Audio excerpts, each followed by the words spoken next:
Selamat pagi Bapak Ibu, saudara-saudara yang dikasihi Tuhan. Damai sejahtera untuk kita semuanya.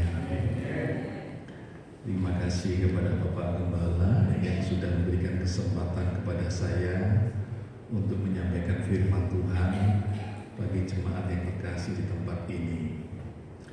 Saya mohon maaf bila dalam pelayanan terdahulu ada kata-kata maupun penampilan saya yang kurang berkenan di hadapan Bapak Ibu. Biarlah Bapak Ibu bisa memberikan maaf kepada saya. Terima kasih. Pagi hari ini saya ingin menyampaikan firman Tuhan dengan judul Garam dan Terang Dunia. Saya akan membacakan bagi Bapak Ibu dari terjemahan sederhana Indonesia yang kedua. Matius 5 ayat 13 sampai 16 dikatakan demikian. Pengaruh baik kalian di dunia ini dapat digambarkan seperti garam dalam makanan. Waktu memasak, setiap orang senang mencampur sedikit garam ke dalam masakannya.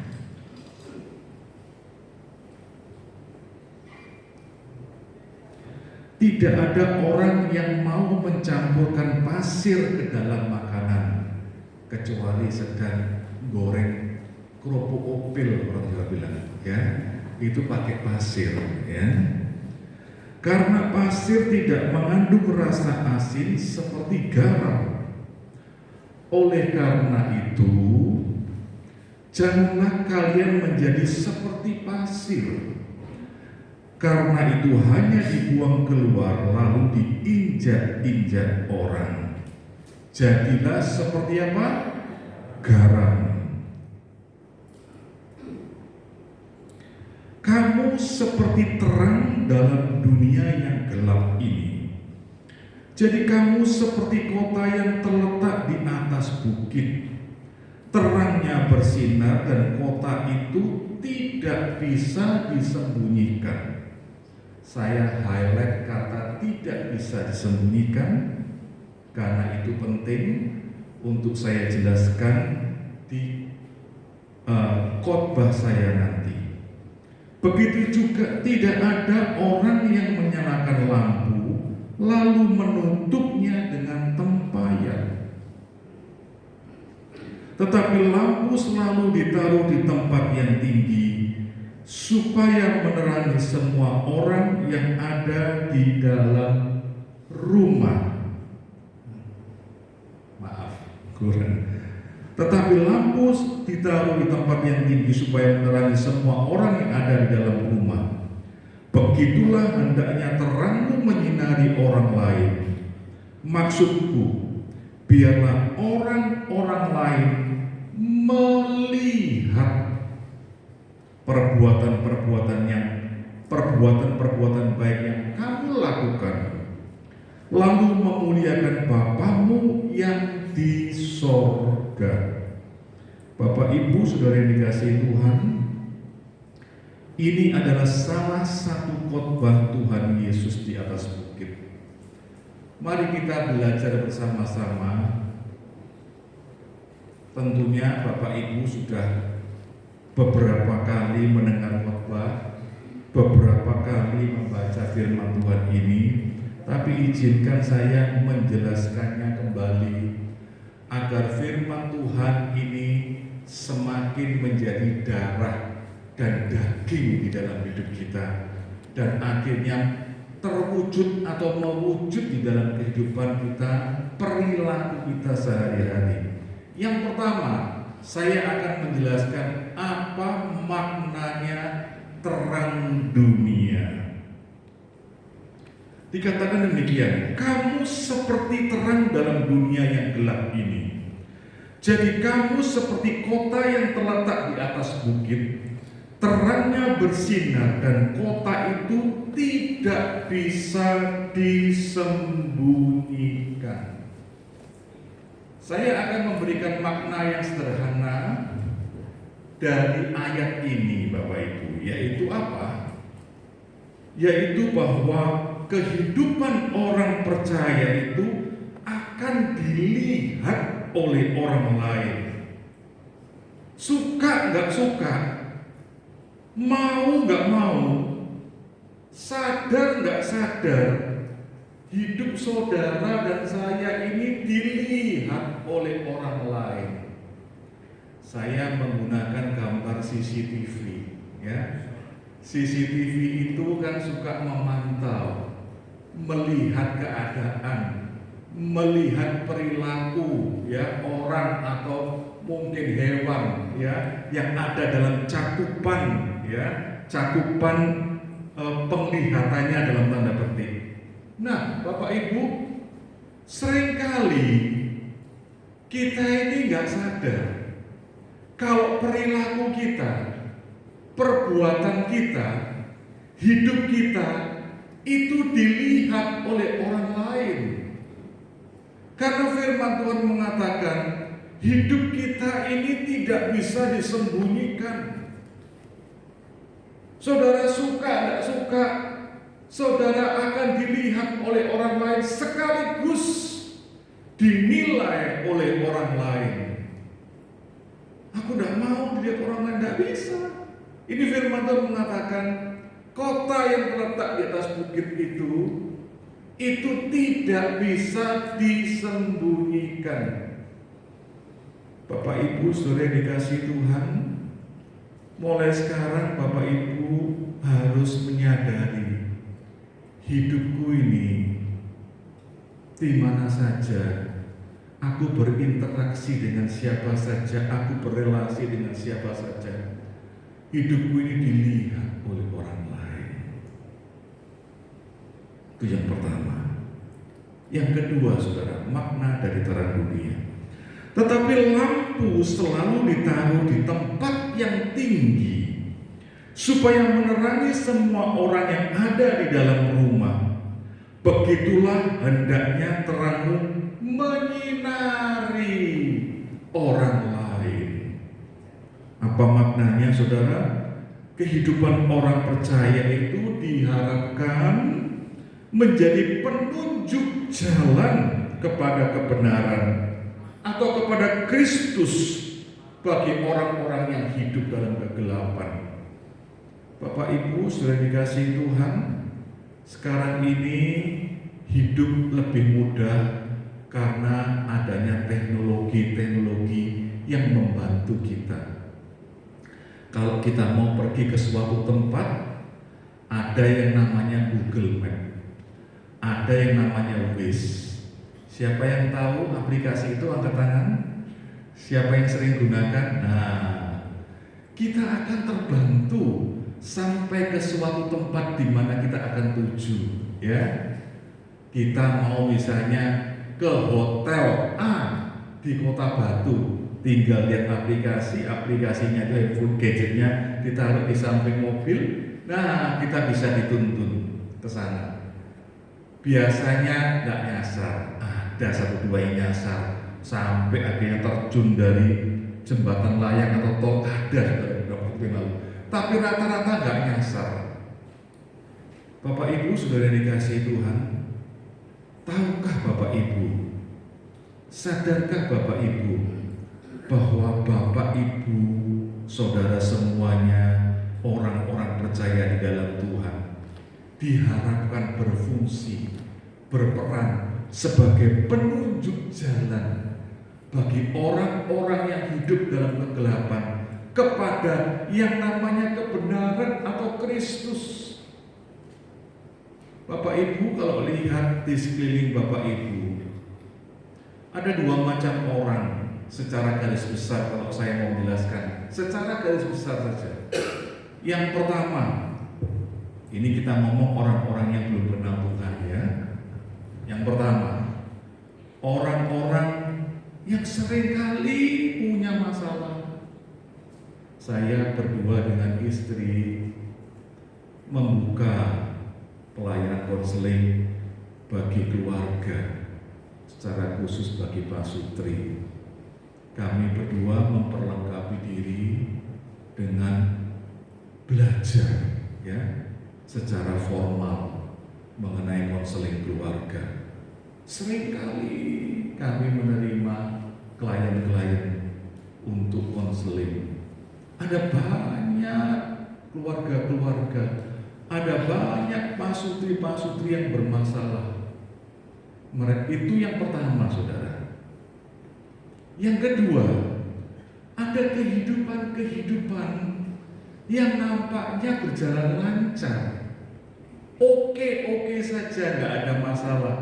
Kok enak ya diberkati, kok enak ya kehidupan keluarganya, kok enak ya bisa sering berlibur bahkan ke luar negeri, kok enaknya rumahnya bagus, besar, kok enak ya pekerjaannya lancar. Saya ingin beritahu kepada Bapak Ibu Saudara semuanya, mereka yang punya masalah maupun mereka yang kelihatannya tidak punya masalah dan kehidupannya kelihatannya lancar-lancar saja, tetapi semua orang yang hidupnya seperti itu, yang belum percaya kepada Yesus, tetap hidup di dalam kegelapan. Orang yang punya masalah maupun orang yang kelihatannya lancar. Bapak Ibu, saudara yang sudah percaya kepada Tuhan Yesus, Tuhan sangat mengharapkan Bapak Ibu, saudara semua menjadi Google Map, menjadi Waze, menjadi seperti aplikasi penunjuk jalan. Ini loh hidup yang benar. Baik kau yang punya masalah, seperti aku juga punya masalah, tetapi aku hidup di dalam kebenaran dan aku menuju kepada terang Kristus. Hidupku meskipun ada masalah, tapi aku menuju tempat yang kekal.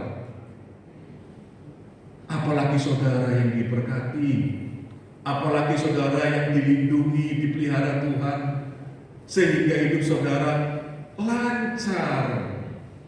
Saudara terlebih lagi harus bisa menjadi penunjuk jalan bagi orang-orang yang hidup di dalam kegelapan. Dan orang-orang itu, saudara, bisa saja tidak jauh dari lingkaran hidup saudara. Entah itu karyawan saudara, entah itu atasan saudara, entah itu supplier saudara, entah itu relasi saudara, bahkan keluarga saudara sendiri. Di dalam 2 Korintus pasal 3 ayat yang kedua, di dalam terjemahan Sederhana Indonesia dikatakan demikian. Karena kalianlah yang merupakan surat pengantar kami, waktu orang-orang memperhatikan cara hidup kalian, kalian menjadi seperti surat Kristus yang bisa diketahui dan dibaca oleh semua orang. Surat itu ditulis bukan dengan tinta, tetapi dengan Roh Allah yang hidup. Dan surat itu tidak diukir pada batu, tetapi dalam hati kalian. Tetapi karena kami yang memperkenalkan Kristus kepada kalian, Tuhan juga mengukir nama kalian di dalam hati kami.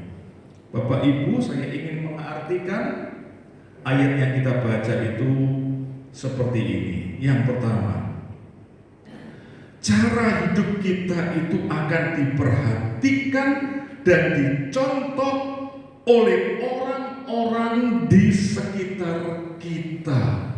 Maaf, saudara, saya pakai gambar seorang peragawati yang sedang lenggak-lenggok di atas catwalk, ya, tempat di mana dia memamerkan pakaiannya atau apa saja, dan ada banyak orang yang menonton. Bapak Ibu, kita ini seperti peragawati itu, ya, ini dalam konteks terang dunia. Cara hidup kita itu diperhatikan dan dicontoh oleh orang-orang di sekitar kita. Orang yang belum kenal Tuhan itu itu tidak tahu Alkitab, artinya itu tidak tahu isi Alkitab. Mereka mungkin dalam tanda petik alergi, mungkin saja najis, mungkin apa itu Alkitab itu tidak sesuai. Tetapi mereka boleh saja tidak tahu isi Alkitab. Tetapi kita, hidup kita ini akan dipakai Tuhan menjadi Alkitab yang terbuka, menjadi surat Kristus yang terbuka.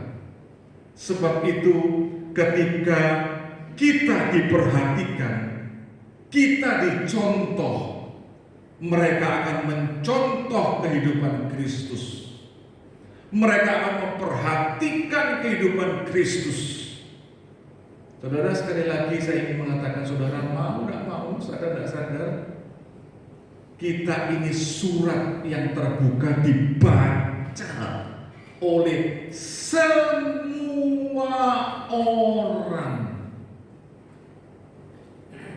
Bapak Ibu, ingat ya gambar ini ya. Kalau sedang bekerja, sedang berelasi dengan tetangga, famili, berelasi dengan anak, istri, ingat saudara seperti peragawati, ya, seperti ini. Saudara diperhatikan dan dicontoh. Maksud yang lebih dalam adalah begini, saudara.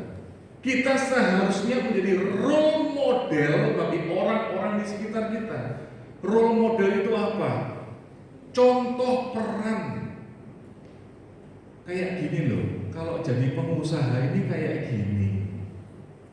Kalau jadi karyawan itu seperti ini. Kalau jadi seorang ayah itu seperti ini. Kalau jadi seorang suami itu seperti ini.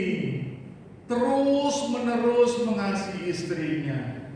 Kalau jadi seperti istri itu seperti ini, terus hormat kepada suaminya, melayani suaminya. Kalau jadi anak ini seperti ini, hormat kepada orang tua, nurut sama orang tua. Kalau jadi pengusaha itu nggak boleh telat bayar gaji karyawannya, nggak boleh ingkar janji. Kalau kita bekerja, kita selalu berikan yang terbaik kepada siapa kita bekerja. Karena firman Tuhan mengatakan, segala sesuatu yang kamu lakukan, lakukanlah dengan segenap hati, seperti untuk Tuhan dan bukan untuk manusia. Dan upah itu datangnya dari Tuhan.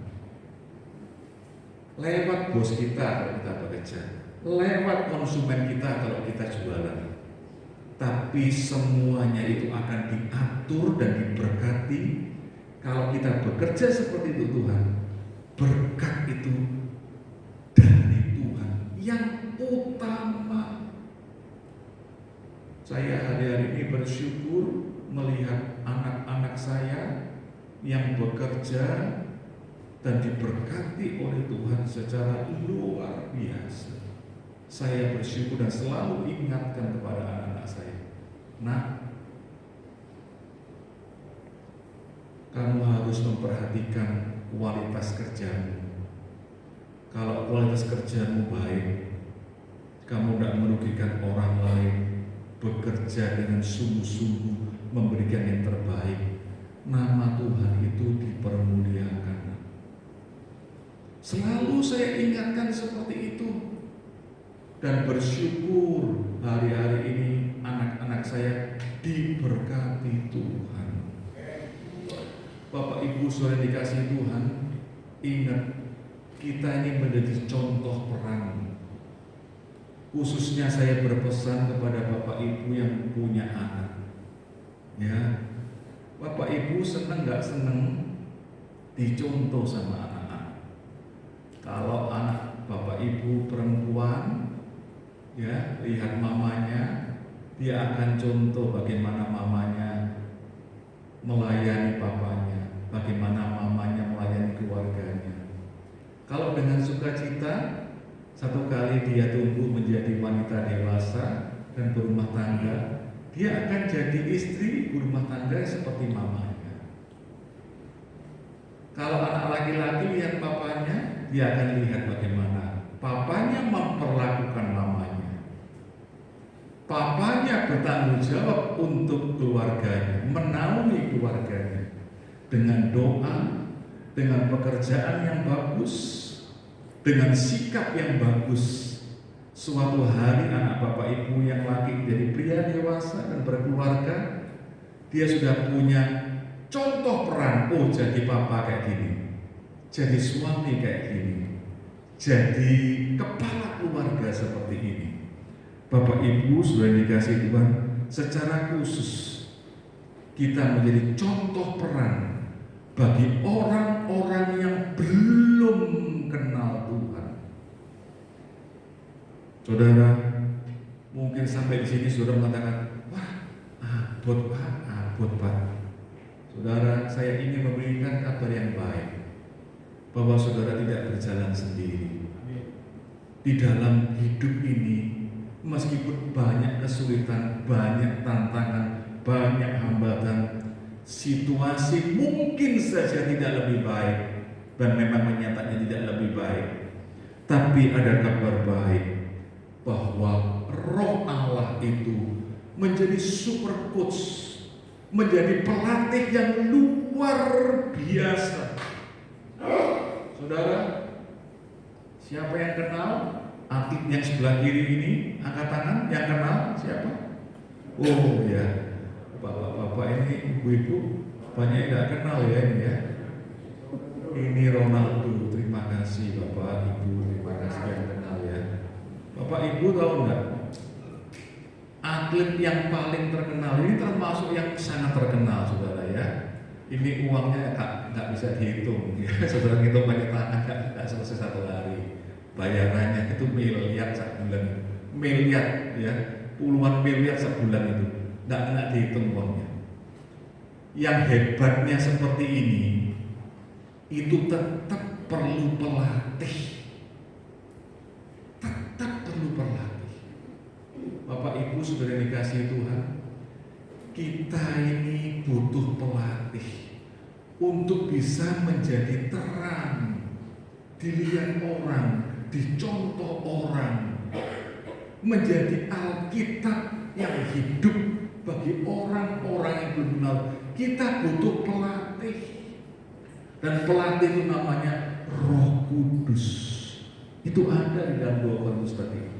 Kita akan dilatih gimana kita ini hidup sebagai seorang pengusaha, gimana kita hidup sebagai seorang ayah, gimana kita hidup sebagai seorang itu. Kita dilatih oleh Roh Kudus.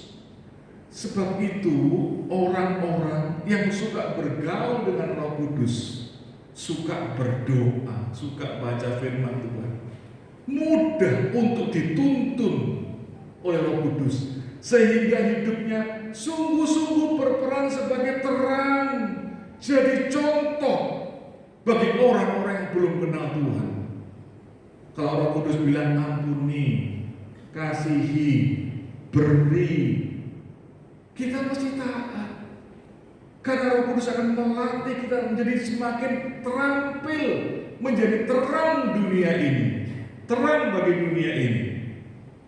Bapak Ibu sudah dikasih, saya memberikan atensi khusus, perhatian secara khusus bagi para pemegang otoritas, bagi pemimpin, bagi figur publik.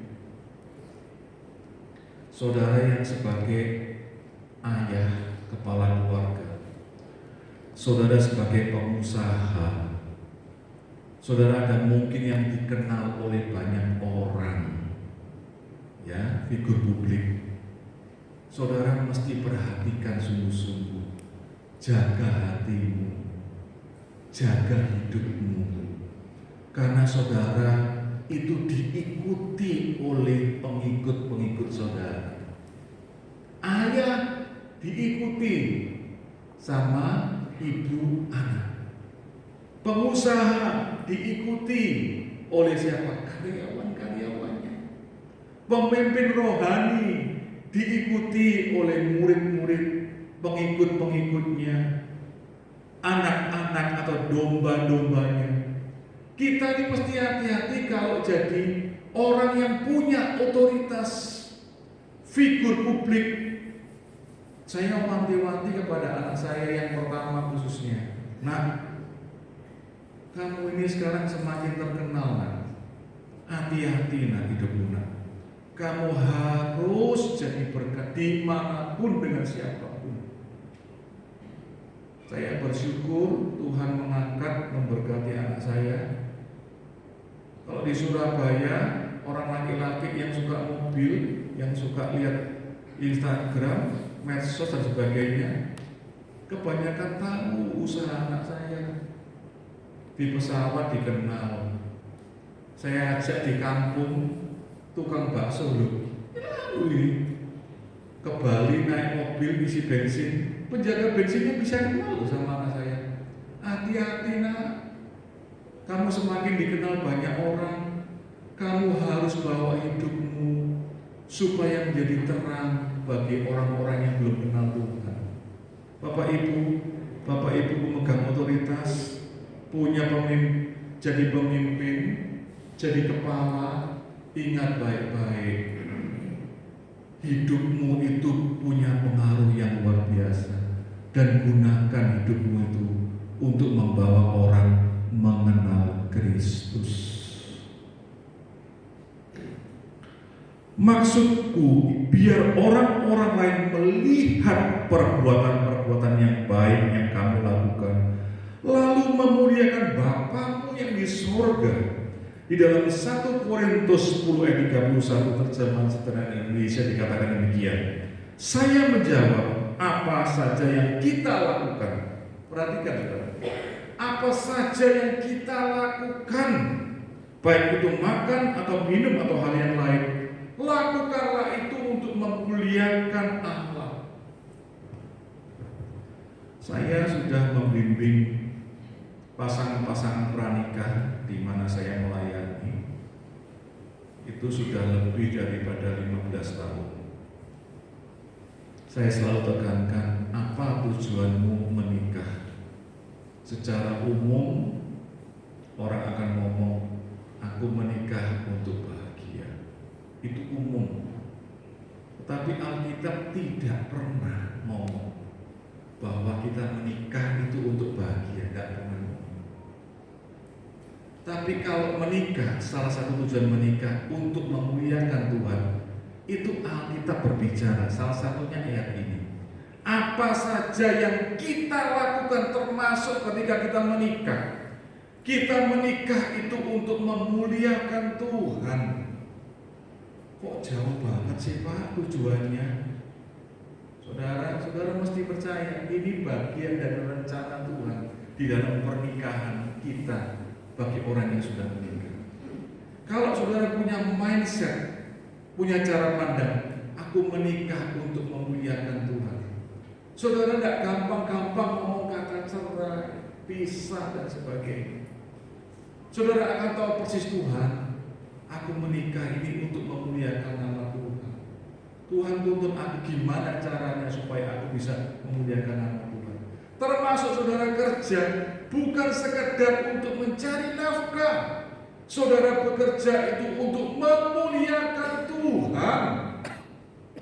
Kalau itu menjadi tujuan saudara, saya percaya Tuhan akan tetap menyertai saudara dan memberkati saudara. Tujuannya dulu harus benar. Kalau sekedar untuk mencari uang, apalagi uang sebanyak-banyaknya, saudara masuk dalam perangkap yang namanya cinta akan uang, maka segala sesuatu dalam tanda petik saudara halalkan. Yang penting dapat uang dan sebanyak-banyaknya. Tapi kalau tujuan saudara bekerja untuk memuliakan Tuhan, maka yang menjadi tujuan utama saudara gimana supaya nama Tuhan dipermuliakan, bukan dipermalukan.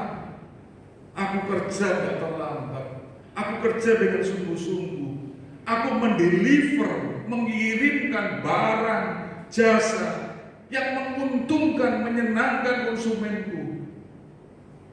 Aku melakukan kewajibanku dengan sebaik mungkin supaya nama Tuhan dipermuliakan. Saya percaya Tuhan menyertai. Bahkan di masa sulit ini Tuhan akan menyertai, melindungi, dan memberkati kita. Bapak Ibu, yang kedua sekarang, tadi terang dunia ya, sekarang garam dunia.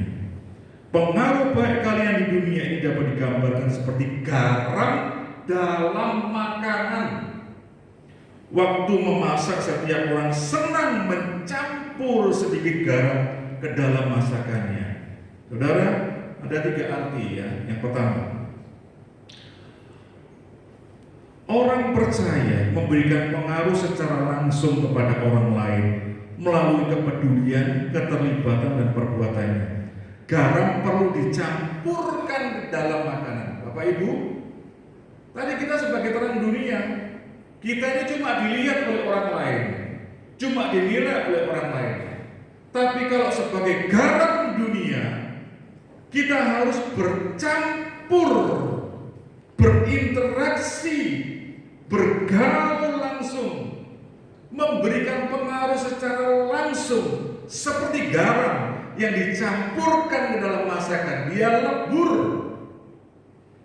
Sebab itu orang Kristen itu perlu bergaul dengan semakin banyak orang, perlu berinteraksi di dalam keluarga, di dalam tempat kerja, di lingkungan-lingkungan tempat yang lain, klub-klub mungkin, klub bersepeda, klub olahraga yang lain, klub hobi-hobi yang lain.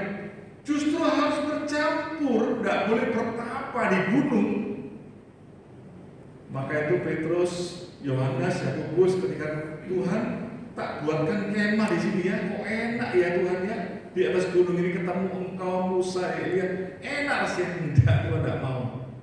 Tuhan pengen murid-muridnya dia turun, campur sama orang-orang. Itulah garam, saudara. Garam perlu dicampurkan ke dalam masakan. Saudara perlu bergaul dengan orang-orang di tempat kerja, di rumah, tempat kerja, di tempat-tempat yang lain, di dalam komunitas-komunitas yang lain. Saudara harus memberikan pengaruh secara langsung. Kalau ada saudara, ya, itu beda. Jangan kalau mereka yang guyonnya nempel-nempel ke pornografi, saudara makin menambah. Itu salah besar. Yang kedua, kehadiran, keterlibatan, dan perbuatan kita seharusnya akan memberikan kebaikan terhadap kehidupan orang lain. Garam itu memberikan cita rasa kepada makanan. Kalau makanan hambar ada garamnya, ditambahkan secukupnya, jadi enak. Saudara sekarang evaluasi kehadiran saudara di rumah, kehadiran saudara di tempat kerja, kehadiran saudara dimanapun juga, apakah memberikan pengaruh yang baik, hasil yang baik ketika saudara hadir. Dan pengaruh baik itu seharusnya terjadi di dalam rumah, di tempat kerja, di tempat-tempat yang lain. Garam itu akan tetap memberikan rasa asin dimanapun ia berada. Garam itu tidak pilih-pilih. Oh, aku di kaki 5 sekarang, di emperan, aku tidak mau kasih rasa asin. Tidak pilih. Wah, ini aku di hotel bintang 5, aku akan memberikan rasa asin karena aku dibeli dengan harga yang mahal, misalnya seperti itu. Enggak. Garam itu di mana saja, di kaki 5, di depot rumah makan yang terkenal, hotel bintang 5 yang paling terkenal restorannya, tetap memberikan rasa asin. Artinya apa, saudara? Saudara dan saya ini tidak perlu pakai topeng. Di mana saja, mulai dari rumah, saudara kan sama menjadi orang-orang, menjadi surat yang terbuka bagi Kristus. Saudara sebagai ayah, suami, istri, sungguh-sungguh memuliakan Tuhan, dan itu sama di gereja. Kalau di gereja kelihatannya bagus, tapi di luar juga harus tetap bagus. Ketika kerja, jangan sampai orang itu punya kesan, loh orang Kristen kok kayak gitu, kerjaannya kayak gitu, pelayanannya kayak gitu, merugikan, buat orang komplain. Loh kok beda, di gereja sampai tempat kerja kok beda, di rumah kok ya beda. Seharusnya sama seperti garam, di mana saja dia memberikan rasa asin. Kalau saudara tipe orang yang suka menjaga image, waduh kalau di gereja harus kelihatan bagus, kelihatan oke. Tapi ketika keluar topeng itu dibuka. Kalau di tempat kerja, sami mawon sama orang-orang yang tidak kenal Tuhan. Harus sama di mana-mana saudara. Itu karakteristik garam, dan Tuhan Yesus sudah khotbah, kamu seperti garam. Saudara, ada satu quotes yang bagus.